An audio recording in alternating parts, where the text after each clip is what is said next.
Falamos um bocadinho da anatomia da unha. Não propriamente vamos ter aqui abordagens de tipo universidade, ok? Para isso sim deveríamos tirar a medicina ou algo muito mais acima ou mais profundo, etc. Mas a anatomia básica é muitíssimo importante sabermos. Porquê? Pois trabalhamos com o corpo humano, como é óbvio, e antes de mexermos com as unhas, temos que perceber, na verdade, no que é mexemos, o que é que podemos estragar, o que é que pode acontecer, porque é que depois podem desenvolver-se algumas doenças caso não cumprirmos umas certas normas. Ou seja, é muitíssimo importante, como vamos mexer mesmo com o corpo humano, sabermos também um bocadinho da anatomia. E a anatomia da unha não é tão complexa ou tão complicada como pode parecer, mas também não é tão simples, ok?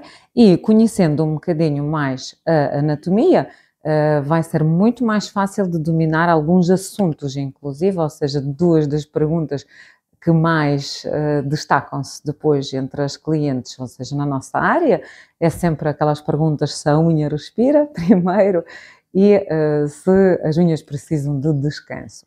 Então, só conhecendo básica, ao menos básica, anatomia da unha, é que nós conseguimos dar resposta, uma resposta baseada, uma resposta correta e completa.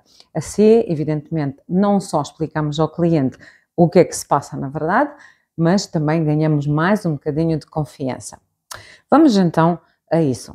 Digamos, bonequinhos quase sempre perfeitinhos no desenho, não tão perfeitinhos na realidade. Quem nos dera, não é? Eram assim unhas todas lindas e maravilhosas. Temos aqui, por vezes, não notável também esta zona, mas vamos destacar neste caso, e eu vou fazer aqui as dobrazinhas da pele. Dedo e unha. Ou seja, primeiro destacamos isso como um órgão. Unha é um órgão. Portanto, não é uma coisa à parte, não é uma coisa que funciona à parte, não é uma coisa realmente que se alimenta à parte do nosso organismo e nem é uma coisa que respira fora do nosso organismo, ou seja, é um órgão do nosso organismo todo. Faz parte mesmo de todo o nosso organismo. Isso quer dizer, portanto, aqui encontra-se nesta zona, mais ou menos perto, portanto, da distância da cutícula, matriz. Matriz produz as células inicialmente, evidentemente, vivas, ok? De queratina, que depois, com o crescimento, vão crescendo e vão secando, exatamente para formar uma capa dura, que é a placa da unha, que funciona depois como uma, digamos, defesa ou uma proteção, mais corretamente, uma proteção da ponta do dedo, porque obviamente temos de lembrar-nos de uma coisa, é que nós, quando, digamos, a população começou a aparecer, eram umas fases diferentes e nem sempre e nem toda a gente andava com as unhas arranjadas e pintadas, ok? Isso foi crescendo com muitos anos e séculos e séculos e séculos. Antigamente as unhas utilizavam-se mesmo como hoje em dia os gatos utilizam, era para defesa, para ajuda, portanto, na questão de alimentação, etc. Ou seja, unhas eram mesmo uma coisa de proteção do dedo para podermos executar algumas coisas. Hoje em dia evoluímos e pintámos-as, claro. Matriz, sim. Então, na matriz é que são produzidas as tais células portanto, da capa, da placa da unha. Cúnula é uma zona onde as tais células ainda não se transformaram completamente secas, ou seja, não estão completamente duras para proteger, mas já estão bastante preparadas para defender, digamos, a nossa placa da unha. Mas ainda considera-se uma zona bastante sensível. Leito da unha, amores, é mesmo base, ou seja, vamos, assim, usando uma palavra um bocadinho pesada, carne, ok? Que sustenta depois a tal capa de queratina, a tal placa da unha, ok? Sim, é onde encontram-se todos os capilares sanguíneos, ok? E terminações nervosas. Por isso é que nós, quando partimos uma unha, dói muito, ok? Precisamente porque o dedo é isso mesmo, são os capilares sanguíneos e terminações nervosas todos concentrados nessa área. Daí é que necessitamos da tal placa de queratina seca ou morta, portanto, para defender e para proteger aqui a tal base, o tal leito da unha. Temos o rebordo, ou seja, isso, bordo livre, podemos chamar assim. Bordo livre é quando já, sim, a placa da unha, a tal queratina morta, portanto, ela vai sempre crescendo e vai sempre renovando-se, sai para fora e começa já a criar um bordo livre. Um bordo livre que nós, por norma, assim, cortamos, limamos, alguém rói, o que não deve ser, mas, portanto, é a parte já, digamos, pendurada no ar. Daí, existe uma zona, que é exatamente esta zona de transação, ok? Que é chamada zona de stress. Com outras palavras, pode-se descrever como a zona mais frágil de toda a unha natural. Ou seja, o ponto mais frágil que a nossa unha natural tem, e por isso sim, muitas pessoas, por exemplo, quem tem a unha um bocadito mais fraquinha, ok? Por natureza, por nascença, ou seja, sem intervenções nenhumas. Acontece exatamente isso, ou seja, querem deixar as unhas mais compridinhas, mas, por norma, esta parte, ou seja, a unha não tendo também uma certa sua resistência e dependendo também do formato da unha, a zona de stress acaba por ser mais fragilizada, por exemplo, e sim, há mais tendência de partirmos as unhas, nossas unhas naturais. Por isso, as, digamos, invenções atuais, exatamente, foram focados precisamente para isso, para conseguirmos ter as unhas uniformes, do comprimento que pretendemos, e de preferência o mais tempo possível arranjadas. Portanto, e depois tudo isso, ou seja, protege-se com a cutícula. Okay? Cutícula, sim, é uma pele que chateia-nos imenso, seca bastante, convém-se termos sempre um cuidado com ela. Hidratante é como para os olhos, ou seja, para os olhos nós colocamos um tipo de creme e para o resto da cara outro tipo de creme. Portanto, para as mãos é um tipo de creme e para a cutícula é óleo da cutícula, porque o creme não é suficiente para hidratação, portanto, da cutícula. Normal, porque é uma pele diferente. O que é que esta pele faz? Esta pele protege, protege aqui esses tecidos proximais, portanto, para não haver entrada de bactérias, sujidades e coisas mais, ok? Para a zona de matriz. Ou seja, preferindo ou não tendo, ou tendo a cutícula sensibilizada, ok? Há muito mais probabilidade de, digamos assim, de ganharmos alguma infecção que depois até pode danificar inclusive a matriz. Ou, no mínimo, sim, de criar um desconforto de infecção da própria cutícula, deitar pus, ferida, etc, etc, etc. Portanto, é uma situação muito básica aqui a explicar essa parte. Agora, vamos só ver aqui a situação das tais duas perguntas que fiz no início do vídeo. As tais duas perguntas, então, se a unha respira e se as unhas precisam de descanso, vamos então esclarecer aqui uma coisa. Então, a tal placa da unha, ok, é queratina morta, já percebemos, ou seja, são criadas as células pela matriz, ok?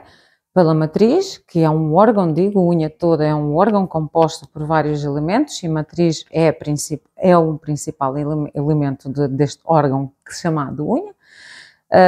É produzidas as tais células que depois se transformam-se em secas, criando as suas camadas, portanto, e defendem ou protegem a nossa placa da unha, a base da unha, o leito da unha. Como todo o organismo, fígado, coração, rins, entre outros, portanto, todo o nosso corpo, o cérebro inclusive, ok, é alimentado pelo todo o nosso organismo, ou seja, a boca come, se come bem, ou seja, se come saudável, se consumimos todas as vitaminas, etc, etc, etc. Portanto, logo também todo o organismo é mais saudável, inclusive a pele é mais saudável, inclusive o cabelo torna-se mais saudável e inclusive as unhas tornam-se mais saudáveis, ok?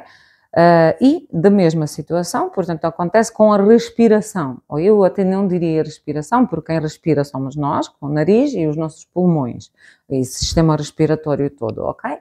Agora, o corpo todo, o nosso organismo todo, todos os órgãos são fornecidos ou seja, o oxigênio é fornecido pela corrente sanguínea.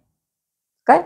Daí, respiração como tal não existe. Ou seja, unha em si, então placa, principalmente placa da unha, onde nós trabalhamos e colocamos verniz, gel, acrílico, seja o que for, portanto, não tem pulmões, não tem nariz, não respira, nada disso, ok? Portanto, toda a oxigenação acontece através de corrente sanguínea assim, e é a matriz que é oxigenada entre todos os capilares da base da unha por baixo, etc. Portanto, placa da unha como tal, ela não respira, não precisa de oxigênio como tal. Daí, a resposta sim, unhas não respiram. Nunca respiraram, nem vão respirar. Nem teria lógica, porque se lavássemos as mãos, na verdade, então elas afogavam-se ou metíamos nos bolsos e elas sufocavam-se e etc. Portanto, daí, não respira. Segunda questão de descanso das unhas. Muitas das vezes, na verdade, respondem que sim, a unha precisava de descanso. Queratina da unha compara-se muito com a queratina do cabelo. E aqui consigo fazer digamos, uma comparação paralela muito clara que ajuda de perceber, de facto, se há ou não há necessidade de descanso. Eu pinto o cabelo todos os meses, sim. Porquê? Porque a raiz aparece, certo? O crescimento, e então nota-se aqui os meus branquinhos, etc. Portanto, eu não gosto de ver primeiro, esteticamente, e, enfim, continuo, portanto, a pintar. E quando vou a um cabeleireiro, isso estamos aqui a falar um bocadinho fora de comparação agora de qualidades e não qualidades. Estamos a falar só de qualidade, ok? Portanto, e os profissionais, bons profissionais. Vou ao cabeleireiro, portanto, o cabeleireiro faz aquilo que tem que fazer, retoca a tinta assim na raiz, puxa o brilho para o resto do cabelo para uniformizar a cor, etc. E está o processo feito. Agora imaginam, eu decidi, então, não, 2 meses vou fazer descanso da tinta, portanto, porque estraga imenso, ou isto, ou aquilo, ou outro. Imaginamos, portanto, o resultado do descanso vai ser somente raiz deste tamanho de brancos, que não vai agradar a ninguém, nem a mim, vai parecer super estranho e, na verdade, aquilo que já está pintado e não vai recuperar para nada, ok? E aquilo que nasceu vai ter que ser pintado na mesma. Com isso mesmo, quero comparar exatamente a parte das unhas, ou seja, as unhas crescem e vocês fazem manutenção. Manutenção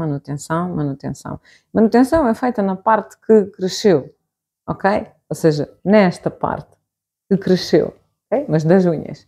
E no resto, nós somente retocamos, tratamos as partes levantadas, caso houver, etc. Ou seja como for. Portanto, mas não faz sentido sequer pararmos, tirarmos as unhas, se calhar sujeitarmos-as ainda mais a situações agressivas de ambiente, ok? Água seca imenso as mãos, depois esquecemos-nos de pôr luvas, isto, aquilo, com o outro, portanto há sempre ali um berbicaz do assunto, ou seja, nós não damos tanta atenção. E evidentemente a unha estragamos-a muito mais depressa, não tendo ela gel acrílico ou verniz gel, do que quando tem isso na unha. Está muito mais protegida, na verdade. Por isso o descanso como tal, de facto, não faz sentido. E gostaria de destacar mais uma coisa. Muitas vezes as minhas clientes, mesmo minhas, por isso estou a falar da minha experiência mesmo pessoal, ok, com clientes, quando questionavam no início, evidentemente todos somos abordados com este tipo de coisas, depois as coisas passam, fica tudo bem, elas ficam esclarecidas e não há este tipo de perguntas já. Quando questionavam em relação das respirações e descansos das unhas, eu simplesmente dava uma comparação, depois de explicar todo o mínimo processo, portanto, da situação. Digo, vejam bem, a placa da unha onde nós trabalhamos, onde nós aplicamos os produtos, okay, é a queratina morta que se absorve as coisas, mas nunca passa daí, nunca passa da placa da unha, ou seja, não entra para a corrente sanguínea.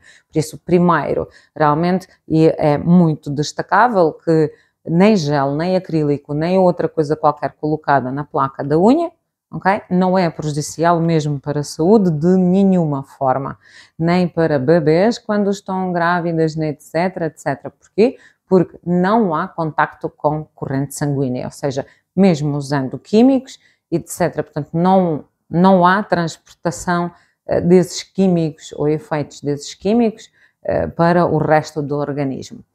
Reações alérgicas, etc., falamos numa próxima, ok? Mas nessa situação, portanto, nós trabalhamos somente mesmo na placa de queratina morta. É onde o material adere, é onde ele permanece e é esta, portanto, a situação. No entanto, há sempre tanta preocupação se gel faz mal, ou acrílico faz mal, etc, cancerígeno e blá blá blá, mas no entanto nós chegamos a casa e quase, acho que nem 1% da população feminina calça as luvas geralmente para lavar a louça, ok? Mas, no entanto, se nós pegarmos num detergente, pode ser da melhor marca possível, ok?